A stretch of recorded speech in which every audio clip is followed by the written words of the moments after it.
Okay, she here? No. See? All right. Well, you get fitted first. You're all set, Mr. Chairman. Thank you. Welcome to the Mill Pond Park Pool Public Building Committee Special Meeting, Monday, August 2nd, 5:30 PM. We'll call the meeting to order. Can I get a roll call, please? Yes, members are asked to signify their presence when their name is called. Councilor Anist. Here. Mr. Knowlton. Here. Mr. Woods. Here. Mr. Bashan. Here. Mr. Vitalico. Here, Mr. Havens. Here. Mr. Donahue. Here. You have a quorum. Excellent, thank you. Public participation, if there's somebody from the public on. I didn't see anybody from the public on, but if you... Nobody with us. Nobody with us, okay. So, we can just go through this. We can go through the, any council comments? I don't think so, so we're good. All right, so there were two open questions that that came up, and for the life of me, Carol, I can't find them. I thought Okay. I thought I had everything in my Mill Pond folder, but apparently it's not there. So, but, hold on. Mr. Barron's the one that brought these questions. Is the $900,000 for the architect's fees? Are they included in the soft cost? Am I right, Bill? I believe they are. They Yeah. are. That's what I remember. Yeah, they are. In there, yeah. So maybe we can ask Jeff, because Jeff is the one that brought this to light back on May 27th. Yeah, I was looking at the dollar figures, and it looks like there's $1,249,967 for architectural engineering survey. And if 900,000 of that is the design contingency, I was wondering if the design fees were included in that amount. So the design fees were included in the soft costs that we had in our estimate. The contingency, I don't know who's sharing this drawing, but if you can go to the cost estimate, we can kind of break down what's what. It's in the executive summary. Mike, do you know what page that's on? Any chance? I don't, but it's probably, I'm going to guess 8 or 10 pages in. Yeah, I'm looking at page 12. Yeah, so if you go down to the bottom right,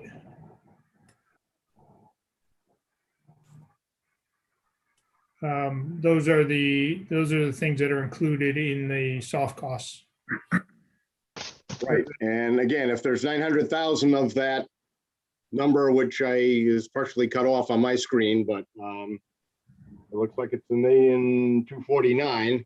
If 900,000 of that is the architect's contingency, are the design fees included in that number also?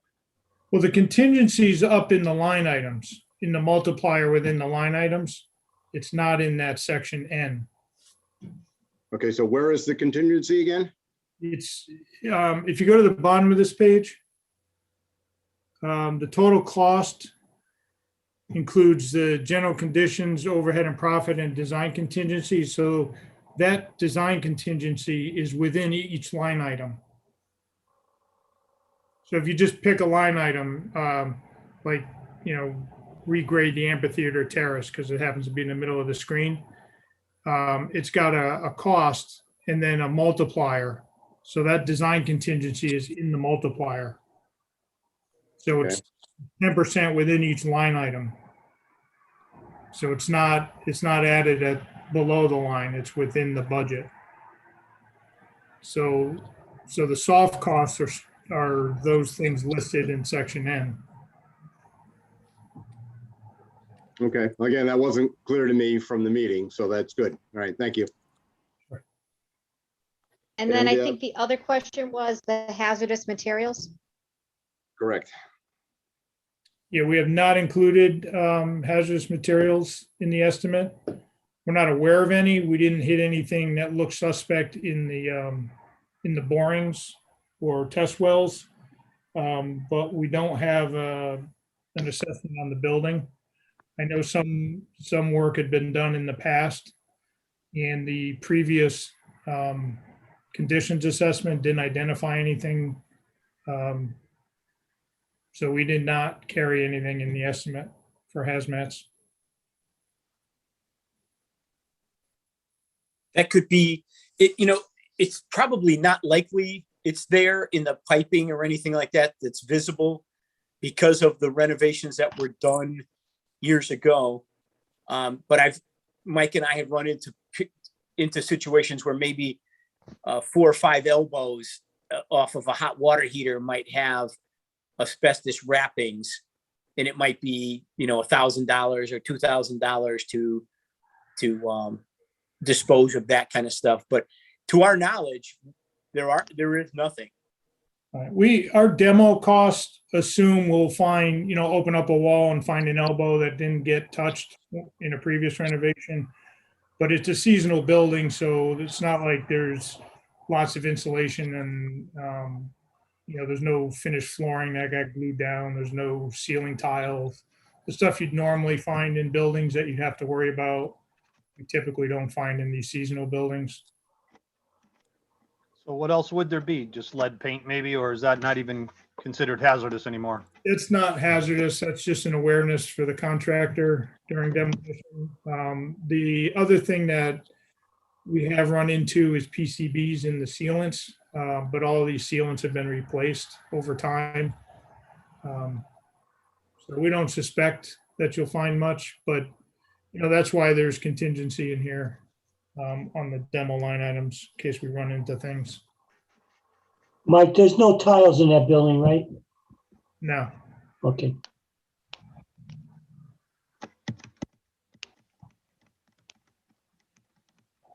All right, and I think those were the 2 questions that Jeff had. Yeah.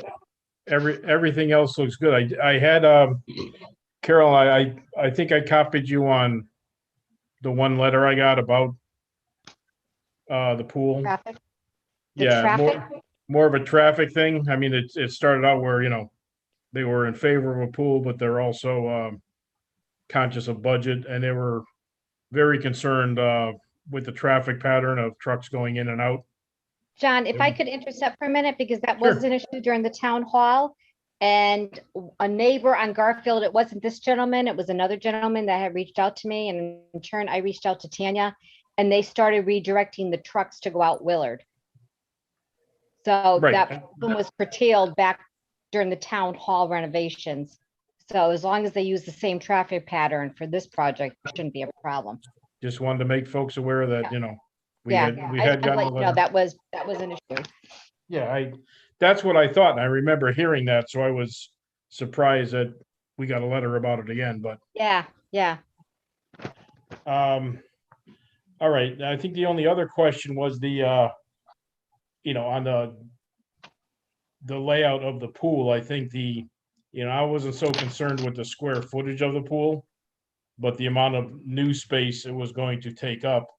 And I think, there was some things included in the old pool that really aren't part of the old pool, but not that's gonna change anything, right? It's just, so that drawing is available, and I don't think, yep. Right, because I mean, Mill Pond doesn't extend all the way down to, the existing pool doesn't extend all the way down to the waterfront, right? Right, it doesn't, and that's why up in the table, we talk about developed area versus, total area. And during the summer, there's a snow fence put up between the pool fence and the pond on the north side that sort of blocks off that area. No. You could still sneak into it from the south side, but every time I've been there during the summer season, it's been fairly blocked off for everybody but the geese. And so, opening that up sort of reactivates that lawn. So, Why is that fence there? Is that just for fireworks, Bill, or? no, that's to keep the campers away from the pond. 'Cause if you get down behind the pool and the pond, it's, it's hard to, well, Bill can speak to it more than I can, but I've never noticed it. That's why I asked.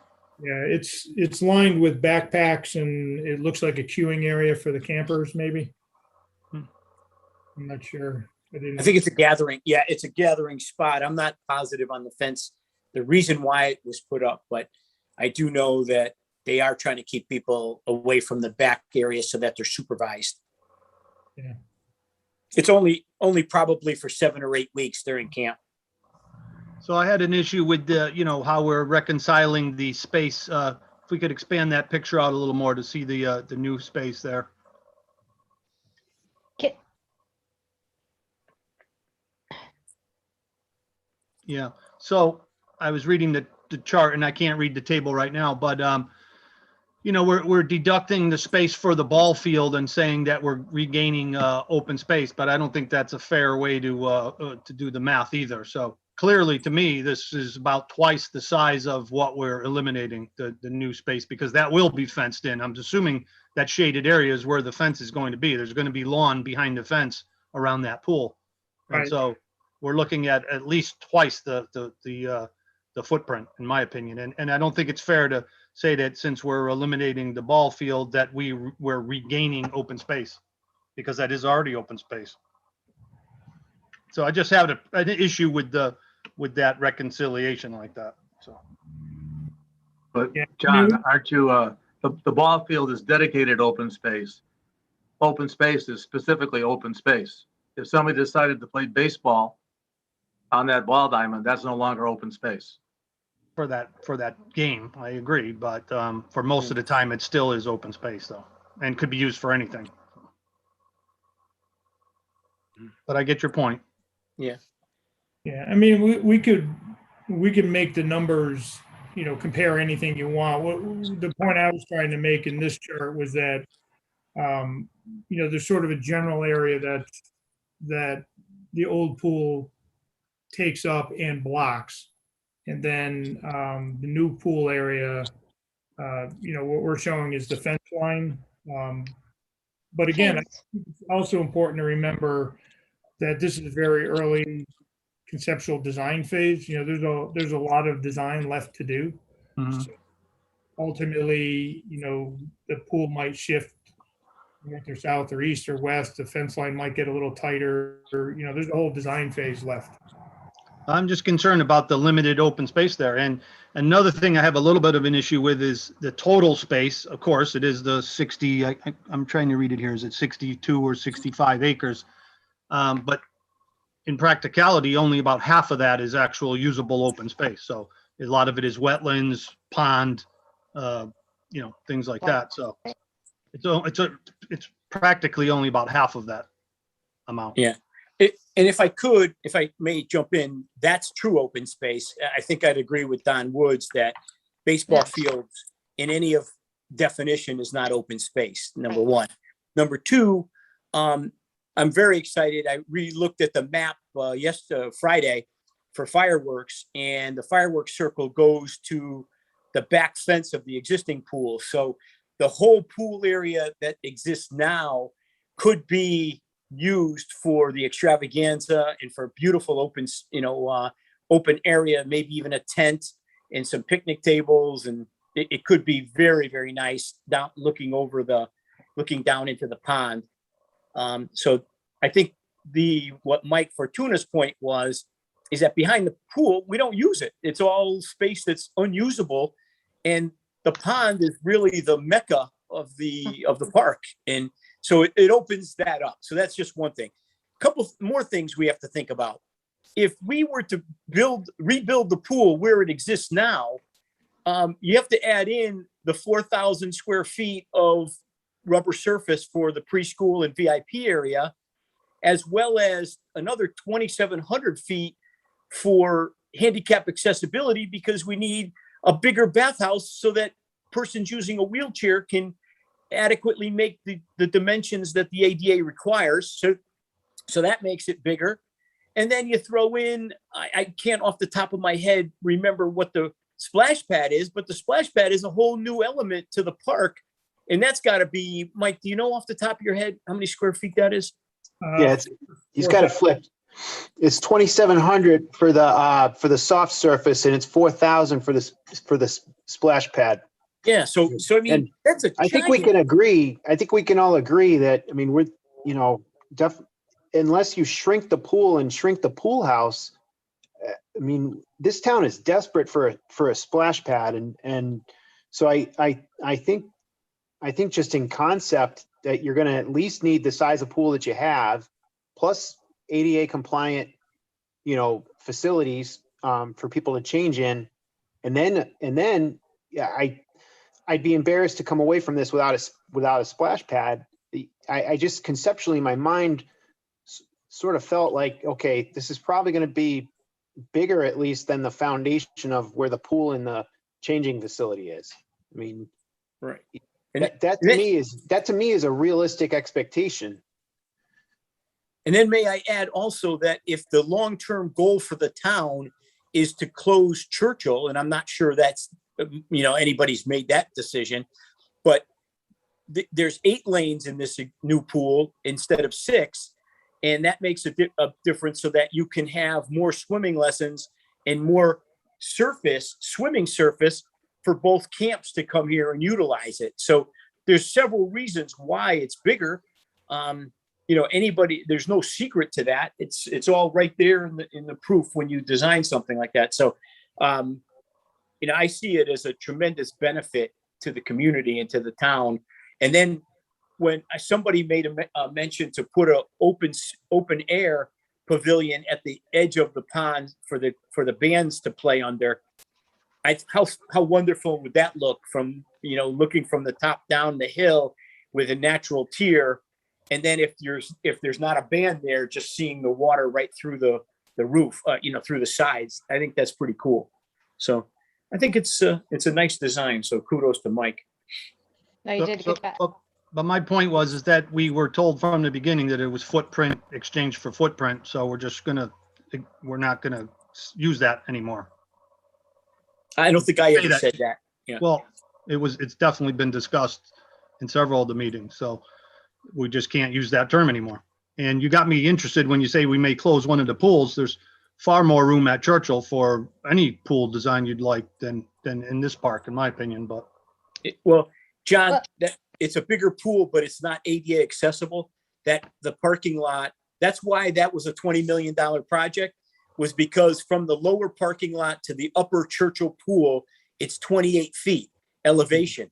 So if 26 or 28, whatever, if my memory recalls, nonetheless, that would be a very difficult thing to do to make that accessible, to get people up there.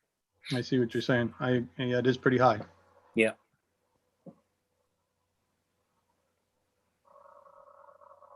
All right. That was McBroom, something McBroom and McBroom or something like that was the architect on that one. The architectural firm of Dewey, Cheatham and Howe. Yeah. Gotta love the Stooges.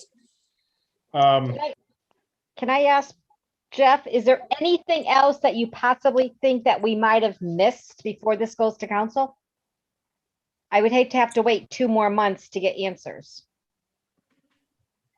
No, those are the only 2 things that came out from your previous discussion that I had questions on. Okay, thank you. All right, so I also piqued my interest in the same thing that John heard about, you know, the potential for closing Churchill, right? If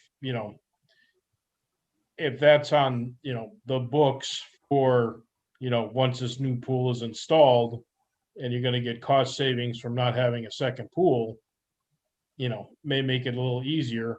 Although the people who use a Churchill pool are not going to be happy. Right.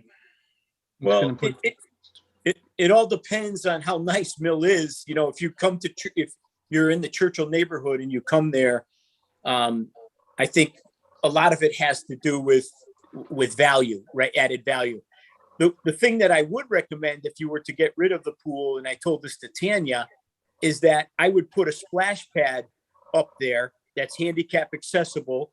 So that way with the 3 pavilions that rent, there's 15,000 people that rent the pavilions during the summer.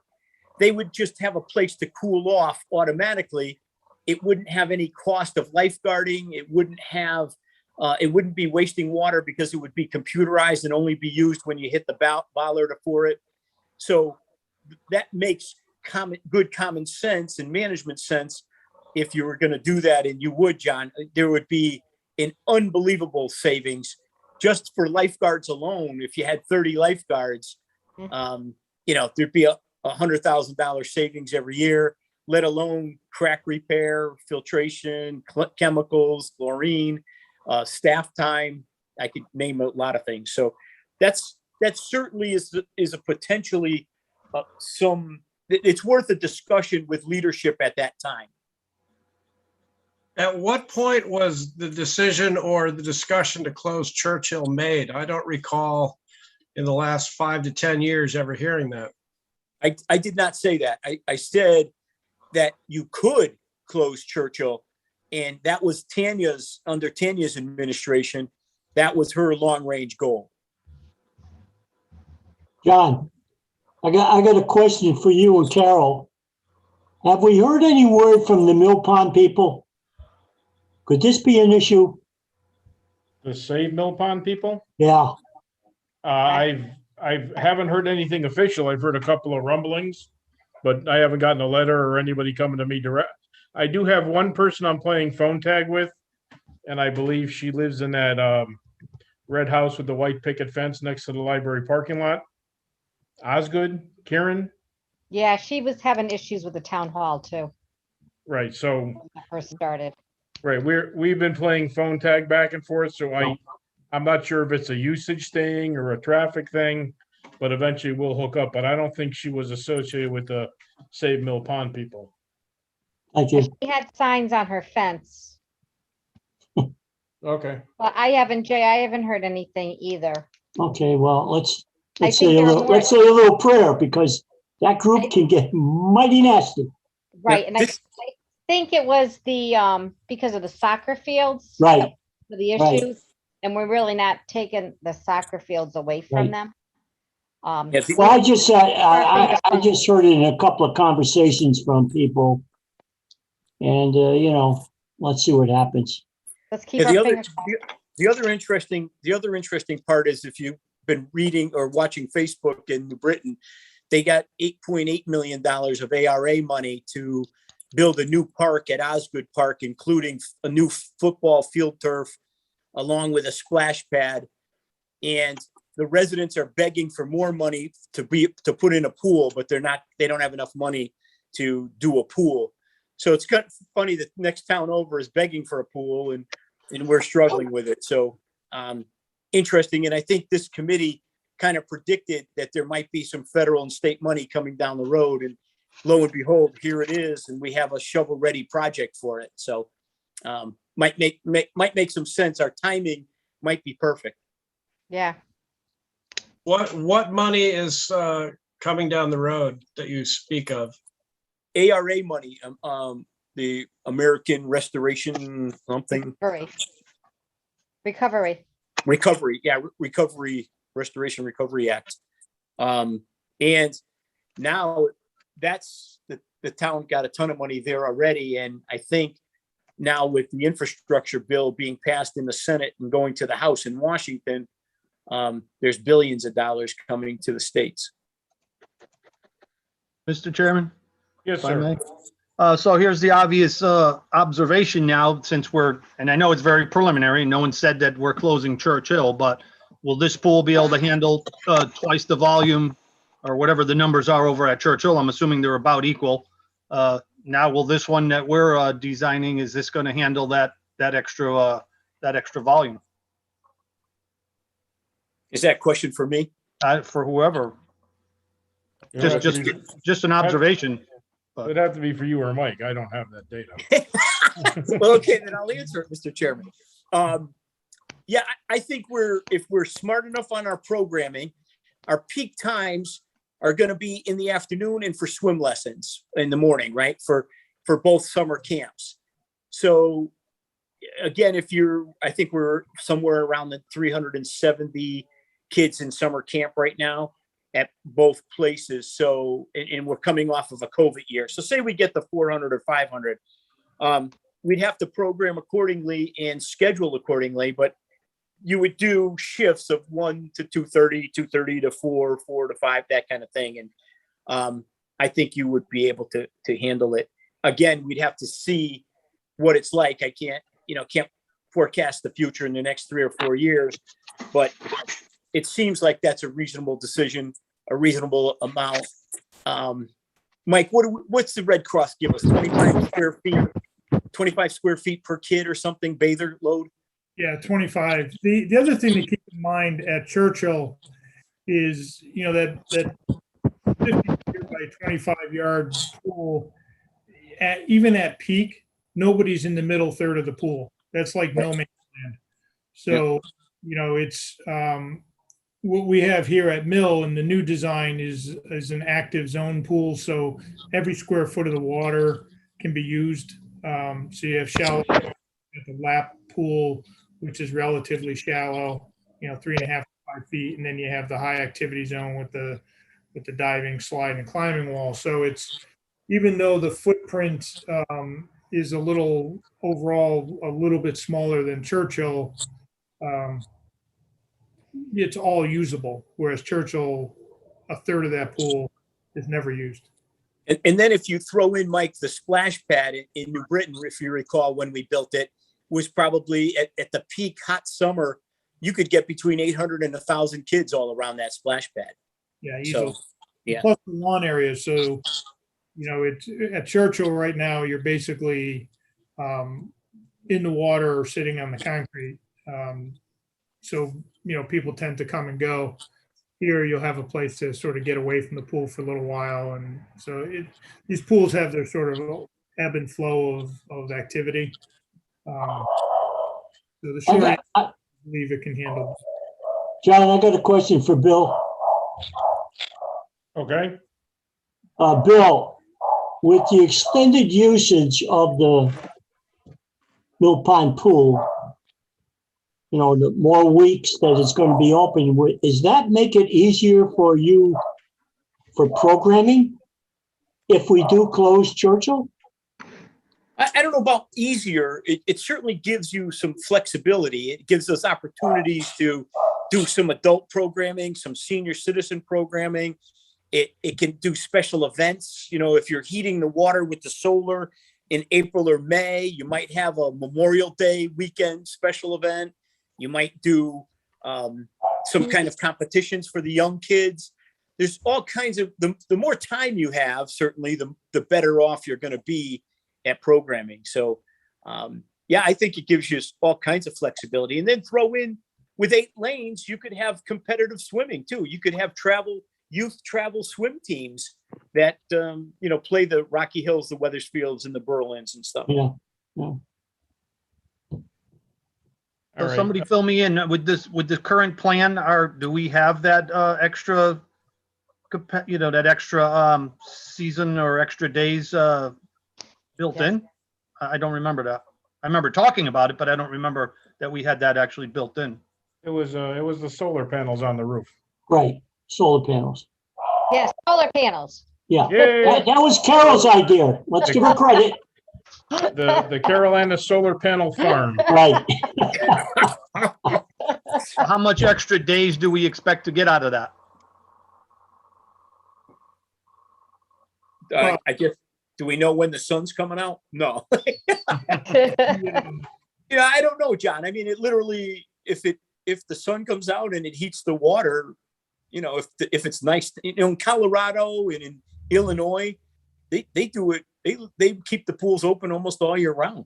But I would say April to October, April to September, something like that, through September.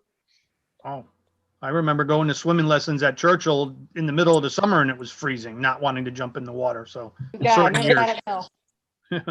certain years. So you're tougher now, though, John. You're tougher. No, I don't think so. We just don't go in cold water. We're smarter. All right. So Jeff's got the questions answered. I think we covered the square footage thing. Just coming out of this meeting, I don't want to come out of this meeting and go to the public and say, you know, this is contingent on closing Churchill Park. No, Oh, I don't think we should, absolutely, right, I don't think we should even talk about that. right. I want to make sure that everybody's on the same page, Yeah, because that's going to start a whole other row. yeah, that's not something that should come up, period, because Okay. quite frankly, at the speed that we move, Churchill will probably be here for many more years. Right. We need to concentrate on Mill Pond, keep the focus on Mill Pond and drop Churchill. Yeah, I mean, I can see this all over social media right now and, you know, whatever we can do to make sure it's not would be really appreciated. It's Yeah, gonna there's, start a whole shitstorm. Yeah, what it happened in this meeting, but we're not going to talk about it. yeah. Right.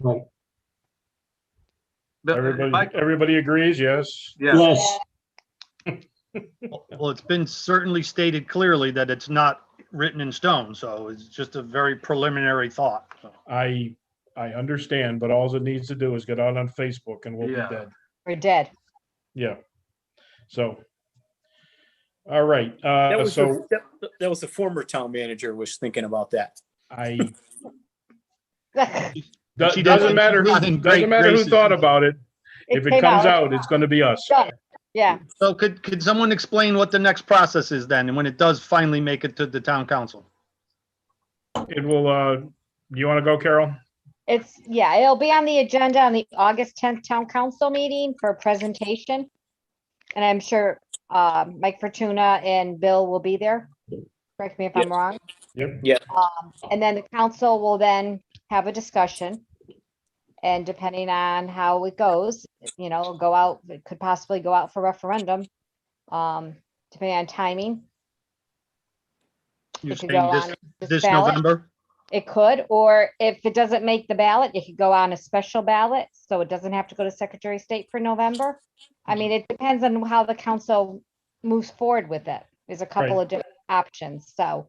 And is it just a stay simple tuned. majority, Carol, or is it just a simple majority to move it forward? Yeah. Okay. Yeah, Yeah, and it'll be new business on the 10th. And if it, you know, there are no questions where it has to go back, it'd become old business for 24th. well, we're thinking of canceling that meeting, so I don't know. If that means Oh, cancel, then it'll right. be the first meeting in September. Right. But James, correct me if I'm wrong, if it doesn't make the ballot, it can go in a separate ballot for the November election, correct? That is correct. But as long as we pass a question by September 3rd, it could be on the November ballot. We can pass them all the way up to within 3 weeks of the November election, as long as we can get ballots created and still have them on the same day as the municipal election. It would be a separate ballot. It would be a separate ballot as well, Right. correct? Does So it? it's a couple, Good, I'm sorry. no, so there's a couple of different options that the council can move forward with. Is a public hearing required or not, or an option, or not even in the picture? Well, yeah, we'll have to have a public hearing. 'Cause Yeah. We're spending well over the cap. Right, James? Correct. We'd actually, this would go out for bonding, which means we'd have our bond council draft up language. We'd hold our public hearing. Council would finally adopt that after comments by public. Then that's when we would send it to referendum. Right. Do you think you could do that by September 3rd? 1 month? No, No. it'll No. probably, if it goes on the November ballot, it'll be a separate ballot. What does that mean? What does that mean? A separate ballot, a separate piece of paper. So Oh. when yeah, so it wouldn't be on the actual ballot, it would be on a separate ballot. It would be an individual referendum is what it would be. Because the ballot has to be to the state probably long in advance, right? Is that the reason? Yeah, So how early, what do you need for time frame, James, for a separate piece of paper? What do you mean? 3 weeks. To get it on the November ballot or to vote on it in November? Yeah. What time frame are you looking for if you had a separate piece of paper that day?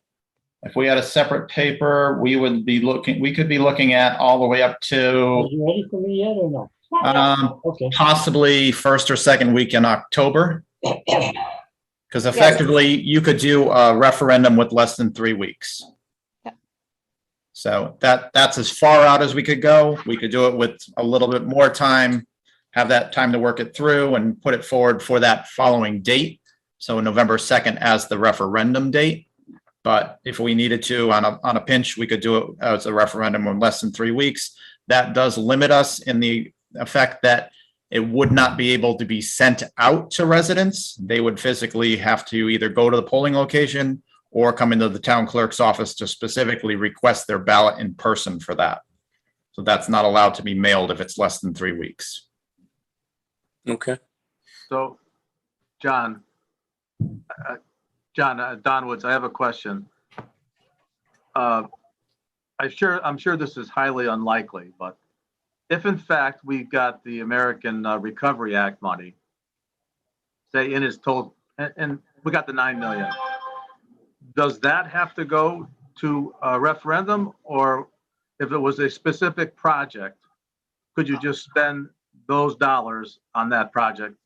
No, you need to, I'm just going to jump in. Sorry, John. I'm just going to give my opinion and say no, but go ahead, John, if you know the answer or anyone else knows the answer, but because I think we discussed this on other things before too, but. Gotta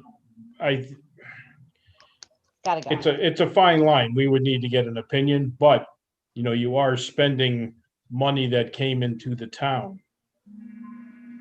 Right? So James, what's your feeling on something like that?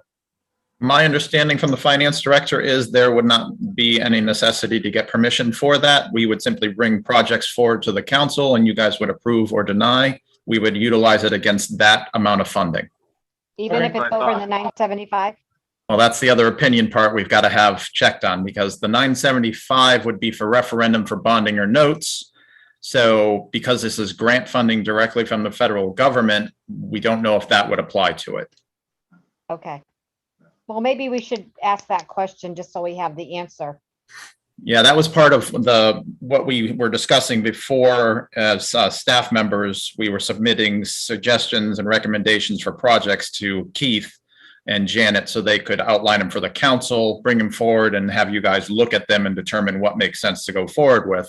But I can mention that to Keith when he gets back on Wednesday, or you could bring it up during agenda setting.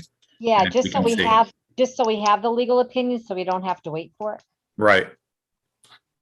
Let's be proactive. Right. We're known for that. Yeah. I just remember researching that some bit and I thought that there's even some record somewhere in the town files that you still have to go to referendum, even if someone wanted to pay for a complete project, if it's over the 975, that you still have to go to referendum, but I could be wrong, or things could have changed, or it could be a different opinion out there, so. Yeah, but the referendum is for bonding. Yeah, the number, I think the number's 975,000. If you're Yeah, bonding, if you bond more than 975, you need permission by the town. right. Yeah. Correct. Yep. Issuing of bonds or notes. Anything from 375 to 974 and 99 cents would be by ordinance. But there you go, James. Anything over 375 on spending has to be approved too, so. But that's for bonding and notes. This would be a grant, John. It's a grant. Yeah, That's the difference between the two pieces that we have to outline. I'm certainly not a lawyer, but I just remember doing a little research on that, and it seemed like it was leaning towards that you would still need it, even if someone was willing to pay for the entire project, but. Yeah, this is a little, I don't think we've ever encountered this much money in grants to do a major project. John, are you offering to pay for the project? It seems like you're, Yeah. no? All right. I give it a shot. I tried, Bill. I tried. Good job. Good job, Chairman. All right. So, we'll get an opinion on that. I don't even know if we should be, talking about grant money either, because we don't know if it's going to materialize, Correct. right? No, So, I'm just thinking for any project in general, I think we should get that Yeah. opinion. yeah, oh, no, absolutely. It needs to be, They are spreading a lot of federal money around though. They got a Yeah. lot to spend, so. Yeah. This is, And I think it couldn't be any better timing right now. And I think the town already got $8 million that what James was talking about. We all said at a department head meeting, putting down ideas or how the council could address spending the 8 million. 4.3 this year, Bill, and another 4.3 next year. Yeah, okay, so. And I think we have to spend it by 2026, if I remember the conversation.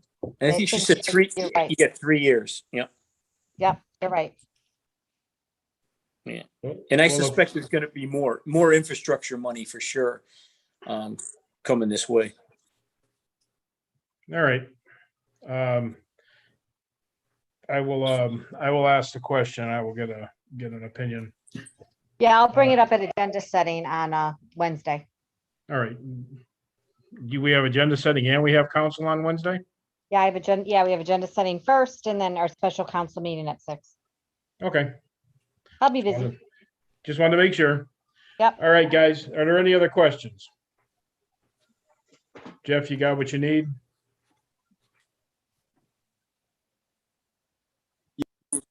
Yes. All right. So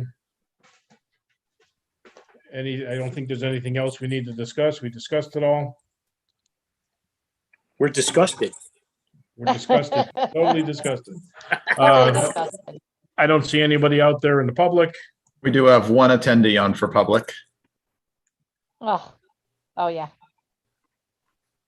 Okay, If they are interested, they can use *9 or the Zoom feature for raise hand.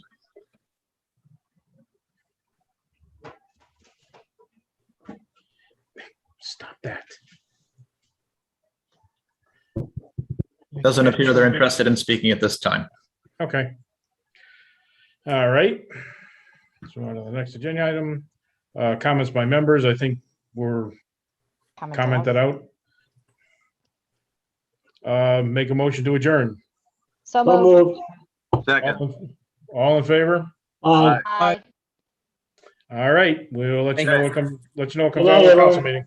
All right, Thank good night. you. Take Night, care. everybody. Bye-bye.